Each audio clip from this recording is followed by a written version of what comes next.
C'est beaucoup. C'est beaucoup. C'est une place dans les pays riches. Ensuite, si on compare à Fidji, Fidji c'est 886 000 habitants.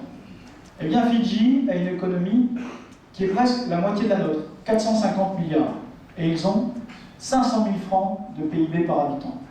Et si on prend notre voisin le plus proche, le Vanuatu, qui a une population qui est relativement similaire à la nôtre, avec 258 900 habitants, eh bien leur PIB il est inférieur à 10% du nôtre, avec 81 milliards, ce qui fait seulement 300 000 francs par habitant. Donc vous voyez que la Calédonie, c'est vraiment une grosse économie comparée à nos voisins. Et pourtant, l'économie de la Calédonie, elle n'est pas plus grosse que celle de l'île de Malte. J'en prends un.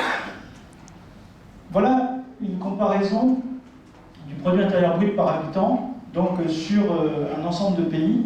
Je vous citais les chiffres tout à l'heure, 3,5 millions en vert, c'est la Nouvelle-Calédonie.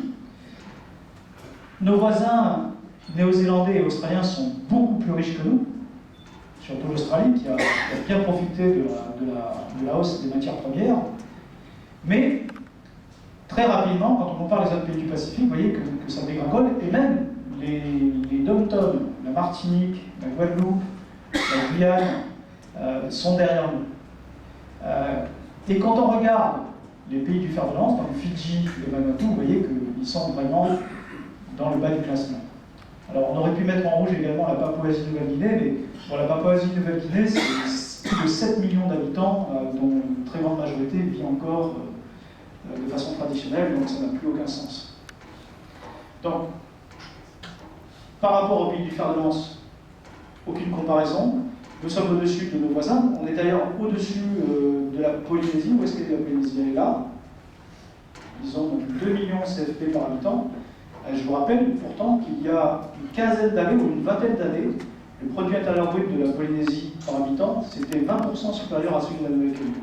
Et en 15 ans, 20 ans, ça a complètement changé. L'une des conséquences immédiates de ce différentiel de niveau de vie, c'est que la Nouvelle-Calédonie bénéficie d'un indice de développement humain qui est supérieur à celui de ses voisins. Alors c'est quoi l'IDH, l'indice de développement humain? C'est un indice composite, c'est-à-dire qu'on a trois grands critères. Il y a le niveau de vie, enfin, en termes de richesse, il y a la santé, il y a l'accès à l'éducation. Il est compris entre 0 et 1, 0 étant le plus exécrable et 1 le plus excellent. L'Australie, très clairement, est l'un des pays les plus développés du monde, avec un IDH de 0,935. La Nouvelle-Zélande également. La France, 0,88. Et la Nouvelle-Calédonie, elle est, je dirais, dans la fourchette des pays développés, mais c'est vrai un peu vers le bas. C'est-à-dire qu'on a un IDH qui est comparable. Alors ça, c'est un chiffre de 2010. Il est possible qu'il ait augmenté, mais cet IDH, il nous met à la même situation que les Bahamas, l'Uruguay ou la Russie. L'Uruguay, c'est un pays très sympathique, hein, on dit très bien, c'est un pays européanisé.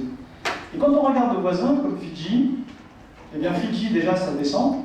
Fidji est au niveau de la Chine. Alors, c'est pas nul, hein, ou la Thaïlande, ou la Mongolie. Le Vanuatu, là, ça commence à devenir plus problématique, puisque le Vanuatu, eh bien, c'est le niveau de développement humain de l'Inde. Donc là, déjà, on voit que c'est pas la même chose. Et puis, la Papouasie, c'est vraiment l'écart, le gouffre. La Papouasie est au niveau de Madagascar, des Comores ou de la Mauritanie. Pour ceux qui connaissent ces pays, ce sont clairement des pays qui ne sont pas, qui sont des pays sous-développés. Après ce passage en revue de niveau de vie, nous allons nous intéresser aux indicateurs de santé. Parce qu'on peut nous objecter qu'un pays peut très bien avoir un PIB par habitant qui est faible, mais avoir un pouvoir d'achat en parité qui est plus élevé. Et l'indicateur de santé, c'est quand même quelque chose d'extrêmement marqueur sur la qualité de vie des gens. Là, ce sont des statistiques qui viennent du site de la CPS, la Commission du Pacifique Sud. Alors, je vous ai traduit en français ces indicateurs qui sont en fait en anglais.